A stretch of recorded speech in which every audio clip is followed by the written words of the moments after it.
जो चलता रहता है। तो अब क्या, अगर ये तो रेड लाइन क्रॉस कर ली हमारी, जो पाकिस्तान हमारे लिए रेड लाइन है, and on that there can be no compromise. और अल्लाह मुझे तो खुशी हुई कि पाकिस्तान ने जिस तरह हमने जवाब दिया, उनका तकब्बर खत्म किया। और मैंने कहा था मोदी विल ब्लिंक, इसकी जरूरत नहीं होगी, Pakistan will hit back very hard. क्योंकि हमारा इस वक्त, आप तो खैर यू आर वेरी यंग माशाल्लाह, लेकिन I was a kid when I saw the 65 war. बिल्कुल ठीक। सितंबर 65 का जज्बा मुनीब साहब मैंने 2025 में मई में देखा है। वही जज्बा, वही जोश, वही वलवला। एंड एक और चीज, खौफ का खात्मा। कोई खौफ नहीं कि हिंदुस्तान क्या करेगा, बल्कि लोग कहते हैं मुझे, यार क्या इंतजार क्यों कर रहे हैं हम लोग, पहले क्यों नहीं करते। So they were itching for it and they were not scared. तो that's a sign of a very dynamic जिंदा दिल कौम माशाल्लाह। तो ये एक बड़ा, और जो कौम की यकजहती हुई है विद आर्म फोर्सेस, एक पेज पर, सिर्फ नहीं एक पेज पर मुकम्मल यकजहती कि जी ये हमारा दुश्मन है, हमने मिल के मुकाबला करना है। तो मेरे ख्याल में ये पाकिस्तान, और चर्चिल की किताब है पढ़ा था, देयर फाइनेस्ट आवर, उन्होंने लिखा था वर्ल्ड वॉर 2 के बारे में, this was our finest hour that we rose to the occasion. माशाल्लाह, बिल्कुल। अच्छा मुशाहिद साहब, आपने क्योंकि बड़ा क्लोजली देखते हैं, ये आपने पहले भी प्रेडिक्ट किया कि Modi will blink, and obviously that's what exactly happened. But अब इशू ये है कि, और मैंने कहा था ट्रंप विल इंटरवीन, मैंने ये भी कहा था अमेरिका विल इंटरवीन। ऑल्दो हमें लग रहा था एक दिन पहले जेडी वैंस कह रहे हैं एक इंटरव्यू के अंदर कि कोई वो हमारा ताल्लुक नहीं है, ये we can not make them do stuff. But अब मुझे ये बताइए कि सर CNN पे, I am sure you must have come across, एक स्टोरी है अबाउट सम क्रिटिकल इंटेलिजेंस जो कि मिली अमेरिका को, and obviously they rush to, या इंडिया ने उनको रश किया है, जो भी था। अब मोदी ने आज अपनी स्पीच में कहा है कि हम न्यूक्लियर किसी उससे ब्लैकमेल नहीं होंगे। यहाँ डिफेंस मिनिस्टर कह रहे हैं we never even got close to it. So exactly what can you assess कि क्या हुआ होगा दैट स्ट्रक द अमेरिकन्स और स्ट्रक द इंडियंस? चलें, दो पार्ट्स में दे लेता हूँ आपका सवाल। पहला जो जेडी वैंस ने जो फरमाया, जेडी वैंस ने कहा 2 दिन पहले, मैं ख्याल में 8 तारीख को कहा था उन्होंने कि जी लंबा चौड़ा इंटरव्यू में कहा कि it's none of our business, मतलब आप जाने और अपना काम जाने। मैंने किसी टीवी चैनल से मुझे पूछा कि ये तो बयान आ गया उनके नायब सदर का, मैंने कहा मैं इसको खैर मकदम करता हूँ, मैं वेलकम करता हूँ। इसका मतलब है अमेरिका अब न्यूट्रल है, और एज लॉन्ग एज के अमेरिका हिंदुस्तान का साथ ना दे, मैंने कहा हिंदुस्तान से हम अकेले निबड़ लेंगे हम अकेले काफी हैं इंशाल्लाह। और ये मुझे खुशी हुई, नंबर 1। दूसरी बात हुई, देखें जी ये जंग जो हुई, जंग तो नहीं, झड़प कह लें बहुत सीरियस, और जो इंडिया ने जारियत की पाकिस्तान के खिलाफ, ये 10 तारीख को सुबह 2 बजे से शुरू होकर शाम को 5 बजे। So we are talking of रफली 15 आवर्स। बल्कि मैं अगर कोई मूवी डायरेक्टर होता या मूवी प्रोड्यूसर होता तो I produce a movie in Hollywood. 15 hours that change south Asia. पूरी जो साउथ एशिया का लैंडस्केप है और हिंदुस्तान पाकिस्तान ताल्लुकात, उसकी बुनियाद जो है तब्दील होगी ये 15 घंटे में। 2 बजे उन्होंने हमला किया, जारियत की, 4:30 हमारा जवाब शुरू हुआ, और हमने उनका तिया पांचा कर दिया। हर लेवल से जवाब उन्होंने 6-7 जगह किया, हमने 26 जगह किया। दिल्ली में ड्रोन्स जा रहे हैं हमारे, उनकी सारा इलेक्ट्रिसिटी ग्रिड बंद हो गई है, उनके S-400 अटैक हो रहे हैं, सारा हो रहा है। तो कोई 10:30 बजे आप ही के चैनल में शायद मैंने खबर सुनी जी कि नेशनल कमांड अथॉरिटी का इजलास बुला लिया गया। जी। जब ये खबर आई, नेशनल कमांड अथॉरिटी का मतलब है कि जो हमारा एक कमांड बना हुआ है, जब से हम न्यूक्लियर पावर बने थे, आपको याद है 1998 में मियां साहब प्राइम मिनिस्टर थे, मैं इंफॉर्मेशन मिनिस्टर था, भी वो द चीफ स्पोक्समैन उस वक्त। तो उसके बाद हमने कहा कि as a responsible nuclear power हम एक सिस्टम बनाते हैं, नेशनल कमांड अथॉरिटी, जो अंडर द प्राइम मिनिस्टर होता है, उसमें सारे सर्विस चीफ होते हैं, उसमें न्यूक्लियर एसेट्स का हवाले से वो 2000 से चल रहा है, बड़ा कामयाब सिस्टम है 25 सालों से। जब उसकी खबर सिर्फ आई, और वो भी सरकारी खबर नहीं थी, गालिबन वो टीवी चैनल्स पर आई जी, पंजाबी कहना उन्हें मां मर गई, वो तो चीखा निकल गया, ये रोते गए, दे वेंट क्राइंग, उधर से चीखें निकली उनकी।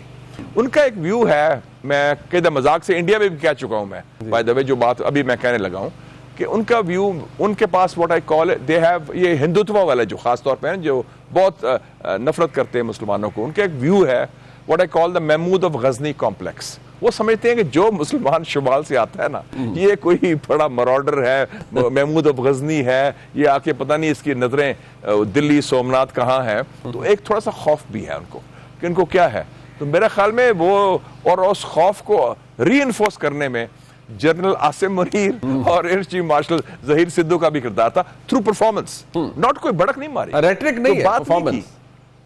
रेटरिक कोई नो रेटरिक और कोई जबान से निकला नहीं। Action speak louder than words. हमने बता दिया कि जनाब we can hit you hard, we can hit you where it hurts and we will respond and will not take it lying talk, और आप विल मेक यू ब्लिंक। और बुली का क्या होता है मुनीफ साहब? बुली आपको डराता है, धमकाता है, धमकी देता है, और फिर अगर आपको कहते हैं ना पंजाबी में दफा यरकानवे लगा दें आप, वो यरक नहीं जाते, वो खुद यरक जाता है, he backs off. That's what happened. और रोते गए अमेरिका के पास, उनको ये बड़ी खास मैसेजिंग और सिग्नलिंग, ये general Zia was an expert in that. वो करते थे 80s में, किया था 2-3 दफा कि जिस वो न्यूक्लियर की बात कर देना तो इंडिया बैक्ड ऑफ। तो ये हमने कुछ नहीं किया ना, हमने कोई ऐसी अंधिया दिया खुदा ना खास्ता, we are a very responsible nuclear power. हमने सिर्फ कहा कि नेशनल कमांड अथॉरिटी की मीटिंग कॉल हो गई है, कोई टाइम नहीं बताया, कोई वेन्यू नहीं बताया, लेकिन उस खबर से ही इसको इतना खौफ आया कि देन एवरीथिंग, वो कहते हैं पंजाबी चक वकर बह गए, that was the end of it. So that was the turning point. इसमें न्यूक्लियर ब्लैकमेल नहीं था, किसी किस्म का blackmail, we don't do that. और हमने तो जो काम किया ऐलान किया, हमने तो अनाउंस किया, और हमने सच भी बोला कैजुअलिटीज क्या हुई हैं, किधर अटैक हुए हैं, what was hit, what was not hit. तो हमारा तो बड़ा it was up front end straight. उनका था क्योंकि वो स्टेल्थली, सरप्टिशियसली, स्नीकीली वो काम कर रहे थे, तो वो एक्सपोज हुए और वो फिर भागे गए अमेरिका के पास। तो जो CNN ने कहा ना अलार्मिंग इंटेलिजेंस वाज, तो इंटेलिजेंस नहीं थी, वो यही बात थी। अच्छा, उनके इंडिया के जहन में जो रोते गए अमेरिका के पास, उन्होंने ये बात की होगी। और ये आपको याद होगा कि जो किताब लिखी है पोम्पियो ने, नेवर गिव एन इंच, उसमें लिखा है 2019 में पुलवामा के बाद भी सुषमा स्वराज ने उसको कॉल किया था रात को कि जी वो पाकिस्तान न्यूक्लियर हमला करने वाला है। तो ये हर दफा इंडिया बातें करता है, बड़क मारता है, फिर यरक जाता है, और फिर बहाना बना के पाकिस्तान के खिलाफ इल्जाम लगाता है कि न्यूक्लियर का। हमने नहीं ये काम किया, बट वो उनको खौफ जरूर है। अच्छा, एक बड़ी इंटरेस्टिंग बात है, making the most of your presence, इसलिए मुशाहिद साहब, बिकॉज जब माशाल्लाह पाकिस्तान न्यूक्लियर पावर बना, आप फोर फ्रंट पे थे, you were the information minister, तो एक तो वैसे ही बंदा one tends to puff up your chest, और बंदे को होता है कि यार आज हम अल्हम्दुलिल्लाह तगड़े हो गए। एब्सोल्युटली, वो you have lived through it, you have lived that thing.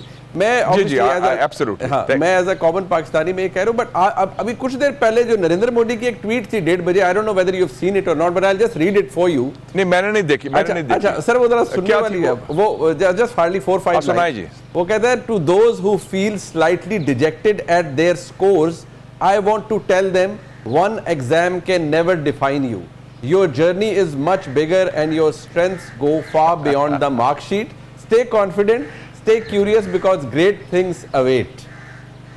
Acha, this is an open acknowledgement of defeat. This is an open admission and confession of defeat. मैं ऐसे ये कैसा छड़ यार, उन क्या रह गया, क्या बातें करने यार, you have lost big time। हमने बड़ी मार से उनको बचा दिया, बल्कि और मार खाने वाले थे, हमें तो रोका गया। अमेरिका के 2-3 फोन आए फिर जनरल आसिम को, प्लीज स्टॉप, जहाज सारे हमारे ऊपर थे, हमने तो उनका, और जहाज भी उन्हें 5 नहीं, हमें 6 जहाज गिराए बाय मिराज 2000 भी था उनका एक और। तो ये जो है ना, हमने तो उनको लिहाज कर दिया है। तो ये अब ये कहना, ये रोंदू वाली बात होगी ना कि नहीं, डोंट फील डिजेक्टेड, ये एक है और एक इम्तिहान है। बस जी, मैं कहूंगा कि 1971 का हमने कर्ज जो था वो चुका दिया इंटरेस्ट के साथ। And this is not a Pakistan of 71, this is 21st century Pakistan, जिसमें जान है, हिम्मत है, हौसला है, और जिसमें है वो कुव्वत और नियत और वो सारी सलाहियत भी कि जो भी हमें देखेगा बैली आंख से हम उसको हिट बैक करेंगे। ये रेड लाइन क्रॉस करना अल्लाह ताला का बहुत फजल है। हाँ, अल्हम्दुलिल्लाह इस ट्वीट के अंदर उन्होंने हैशटैग वो एग्जाम वॉरियर्स बनाया हुआ है, किसी इम्तिहान की तरफ रेफरेंस है, but one can obviously deduce कि वो what exactly referring to. But Mushahid sahab, what do you think, ये सीज फायर होल्ड करेगा? बिकॉज बड़ी अजीब सी चीजें हैं with Modi being such a desperate man, और अभी स्टेंट भी 2029 तक है। So what do you expect, knowing the Indians, knowing BJP, knowing Narendra Modi, what do you expect? I would say 2 चीजें हैं। एक तो cease fire in my view will hold, क्योंकि वो इनके बाप ने कराया है, प्रेसिडेंट डोनाल्ड ट्रंप, और दे नीड ट्रंप सपोर्ट, और उन्होंने कमिट भी किया है, और इन्होंने खुद सीख किया था सीज फायर। हमने तो नहीं सीख किया था, इनके ईमा पर, इनके रिक्वेस्ट पर, इनके कहने पर सीज फायर हुआ है. So that would be number 1. वो तो cease fire I think will certainly hold, और उसमें गन जरूर होगा. कोई ये वायलेशंस करेंगे, कोई गड़बड़ करेंगे, लेकिन इनकी जो लॉन्ग टर्म स्ट्रेटजी है वो खराब है. क्या है वो पाकिस्तान के बारे में? I call it the 3D strategy. Demonise Pakistan, Pakistan को बदनाम करो. डैमेज पाकिस्तान, पाकिस्तान को नुकसान पहुंचाओ.